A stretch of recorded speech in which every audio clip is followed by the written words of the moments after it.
మాజీ మంత్రి హరీష్ రావు మాట్లాడుతున్నారు, లైవ్ లో చూద్దాం. దురదృష్టం ప్రభుత్వం మోటార్ లాంచ్ చేయలేదు. ఇప్పుడు ఏం చేసిండ్రు? ఎల్లంపల్లి గేట్లు ఎత్తి సముద్రంలోకి నీళ్లు వదిలేరు. ఇది దుర్మార్గం. It's a criminal negligence. Criminal negligence. ఎవడైనా చుక్క చుక్కను ఒడిసి పడతాడు రైతుల కోసం. ఎందుకంటే నీళ్ల విలువ రైతులకు తెలుస్తుంది. ఈ ఉత్తమ్ కుమార్ రెడ్డికి రేవంత్ రెడ్డికి నీళ్ల విలువ తెలియదు. మీరు వ్యవసాయం చేసిన వాళ్ళు కాదు. కేసీఆర్ గారు కేంద్ర మంత్రి ఉన్నా ముఖ్యమంత్రి ఉన్నా ఆయన వ్యవసాయం చేసే ఒక రైతు.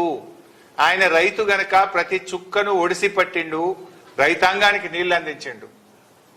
మీరెన్నడూ వ్యవసాయం చేయలే, అందుకే మీకు నీళ్ల విలువ తెలియదు. ఇలా కృష్ణానదిలో నీళ్లు సముద్రం పాలవుతున్నాయి, గోదావరిలో నీళ్లు సముద్రం పాలవుతున్నాయి. గుడ్లప్పగిచ్చి రేవంత్ రెడ్డి ఉత్తమ్ కుమార్ రెడ్డి చూస్తా ఉన్నారు. మీ యొక్క నేరపూరిత నిర్లక్ష్యం వల్ల ఇలా రాష్ట్ర రైతాంగానికి తీవ్రమైనటువంటి నష్టం జరుగుతూ ఉంది. ఒకవైపు వరదలు ముంచెత్తుతా ఉంటే రాష్ట్రంలో కొన్ని జిల్లాల్లో కొన్ని ప్రాంతాల్లో ఇప్పటికీ చెరువులు నిండలేదు, ఇప్పటికీ డ్యాములన్నీ ఖాళీగా ఉన్నాయి. గోదావరి పరివాహక ప్రాంతంలో 60% డ్యాములు ఖాళీగా ఉన్నాయి.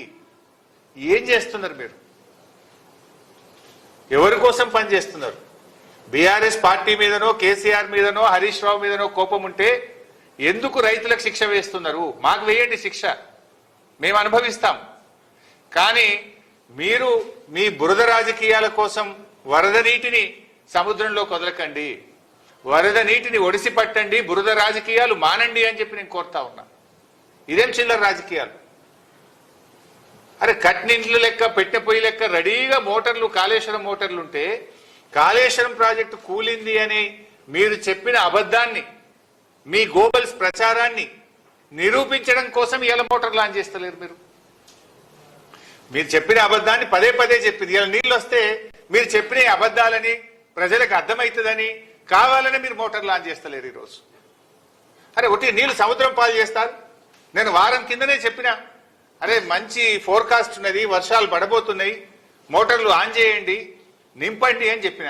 ఇక నిజంగా చూడండి మీరు, అన్నపూర్ణ 3.5 టీఎంసీలు, ఆడు ఉన్నది 1 టీఎంసీ. అన్నపూర్ణ రిజర్వాయర్ కెపాసిటీ 3.5 టీఎంసీలు, ఉన్నది 1 టీఎంసీ. రంగనాయక్ సాగర్ 3 టీఎంసీలు, ఉన్నది 1 టీఎంసీ. మల్లన్న సాగర్ 50 టీఎంసీలు, ఉన్నది 10 టీఎంసీలు. కొండపోచమ్మ సాగర్ 15 టీఎంసీలు, అక్కడ ఉన్నది 4 టీఎంసీలు.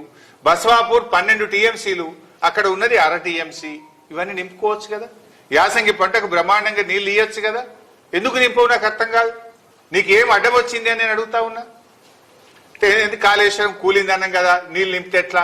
కూలిందంటే మరి ఇప్పుడు నీళ్ళు వస్తే జనం దంతరేమో, జనం దృష్టిలో పల్సగైతమేమో అని కేవలం కుట్రతో మీరు ఆపుతా ఉన్నారు. అరే వరదకాలు ఓపెన్ చేయవేందయ్యా నువ్వు? ఇవాళ ఎస్ఆర్ఎస్పి ప్రాజెక్టులో ఆల్రెడీ 61 టీఎంసీలు వచ్చినాయి, దాని సామర్థ్యం 80 టీఎంసీలు. 61 టీఎంసీల నీళ్ళు ఆల్రెడీ ఎస్ఆర్ఎస్పీలు వచ్చినాయి. 151,000 క్యూసెక్కుల వరద ఎస్ఆర్ఎస్పీకి వస్తుంది. అంటే రోజుకు 15 టీఎంసీల నీళ్లు ఒక్క రోజులో ఎస్ఆర్ఎస్పీ నిండుతుంది. నువ్వు వరద కాలువ ఓపెన్ చేసి మిడ్ మానేర్ను ఎల్ఎండి నింపవా? ఎందుకు వరద కాలువ ద్వారా నీళ్లు వదులుతలేవు? అసలు మంత్రి నీళ్లకు మంత్రి ఉన్నాడా? ఈ ముఖ్యమంత్రికి సోయి ఉన్నదా? ఎస్ఆర్ఎస్పీ నిండితే మళ్ళీ ఆడ గేట్లు ఎత్తి సముద్రంలోకి వెళ్తావా? ఆడ మిడ్ మానేర్లో 30 టీఎంసీల మిడ్ మానేర్లో ఆడ ఉన్నది 10 టీఎంసీలే, ఇంక 20 టీఎంసీల నీళ్లు పడతాయి. అరే ఆడ మంచి గేట్ ఎత్తితే గ్రావిటీ ద్వారా కరెంటు ఖర్చు లేకుండా ఫ్రీగా నీళ్ళు వచ్చి మిడ్ మానేర్ నిండుతుంది. మిడ్ మానేర్ కింద ఎల్ఎండి ఉన్నది. ఇవాళ ఎల్ఎండిలో కూడా 24కు 7 టీఎంసీలే ఉన్నాయి నీళ్లు. 24కు ఎల్ఎండిలో 7 టీఎంసీలు ఉన్నాయి. మిడ్ మానేర్లో 30కి 10 ఉన్నాయి. ఆడ వరద కాలువ గేట్ ఎత్తితే చక్కగా వచ్చి మిడ్ మానేర్ నిండుతుంది, ఎల్ఎండి నిండుతుంది. కానీ ఎందుకు నింపుతలేవు? నిద్రపోతున్నావా? ప్రభుత్వం నడపడం చేతనైతే లేదా? మోటార్లు వస్తావు, గేట్లు ఎత్తవు, నీళ్లు సముద్రం పాలు చేస్తున్నావు. మిడ్ మానేర్ నింపుకుంటే లక్షల ఎకరాల్లో పంట పండదా? ఇప్పుడు నేను చెప్పిన కాళేశ్వరం రిజర్వాయర్లను నింపితే లక్షల ఎకరాల్లో యాసంగి పంట పండదా? ఈసారి కాలం లేట్ అయింది, వానకాలంలో సగం కూడా సాగు కాలేదు. మరి నీళ్లను ఒడిసి పట్టుకుంటే రేపు యాసంగన్న పూర్తి స్థాయిలో పంట పంటది కదా. నీ ఉద్దేశం ఏంది? ఎందుకు ప్రాజెక్టులు పడావు పెట్టి నీళ్లను సముద్రం పాలు చేస్తున్నావు? What is wrong with you? వెంటనే మేము రెండు విషయాలు డిమాండ్ చేస్తున్నాం. తక్షణమే రోజుకు 2 టీఎంసీల నీళ్లు తేవచ్చు ఎల్లంపల్లికి. 7 మోటార్లు ఉన్నాయి ఎల్లంపల్లిలో. 7 మోటార్లు నడిపితే 22,000 క్యూసెక్కుల నీళ్లు మిడ్ మానేరుకు వస్తాయి. ఎందుకు 3 మోటార్లే నడుపుతున్నావు? ఎందుకు 3 నడుపుతున్నావు? ఎందుకు నీళ్లను సముద్రం పాలు చేస్తున్నావు? తక్షణమే 7 మోటార్లు వత్తాలే. 2 టీఎంసీల నీళ్లను మిడ్ మానేరుకు, మిడ్ మానేరు నుంచి రోజుకు 1 టీఎంసీని అన్నపూర్ణ, రంగనాయక సాగర్, మల్లన్న సాగర్, కొండపోచమ్మ సాగర్, బస్వాపూర్ రిజర్వాయర్లకు తేవాలే. యాసంగి పంటలో లక్షలాది ఎకరాలకు నీళ్లు ఇయ్యాలని చెప్పి మేము కాంగ్రెస్ ప్రభుత్వాన్ని డిమాండ్ చేస్తా ఉన్నాం. ఎస్ఆర్ఎస్పి వరద కాలువ గేట్లు ఎత్తండి, వరద కాలువ ద్వారా మిడ్ మానేరు నింపండి. మిడ్ మానేరు నుంచి ఉన్న కాళేశ్వరం మోటార్లను ప్రారంభించి అన్ని రిజర్వాయర్లు, చెరువులు, చెక్ డ్యాంలు అన్ని కూడా నింపాలని చెప్పి మేము ప్రభుత్వాన్ని డిమాండ్ చేస్తున్నాం. ఇక్కడ అర్థం చేసుకోవాల్సింది ఏంటంటే, అన్నపూర్ణ అయినా, రంగనాయక సాగర్ అయినా, మల్లన్న సాగర్ అయినా, కొండపోచమ్మ సాగర్ అయినా, బస్వాపూర్ అయినా వర్షపు నీటితో నిండేటి కావు ఇవి. These are the artificial reservoirs.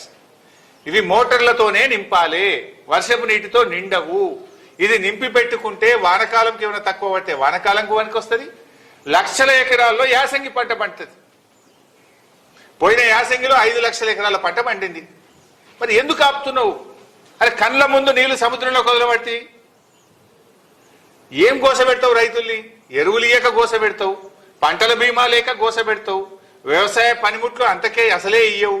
ఆ ఉన్న నీళ్లను సముద్రం పాలు చేసుడు.